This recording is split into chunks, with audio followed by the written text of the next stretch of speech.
sa inyo, sa mga nanonood. Epekto lang siguro to ng hindi pa talaga inaantok kahit ganitong oras na. Napakita ko sa inyo kung anong oras na.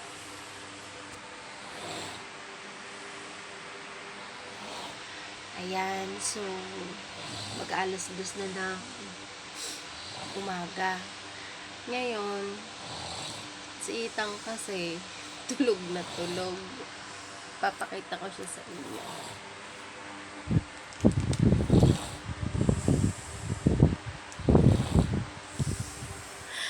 May hilik-hilik pa siya.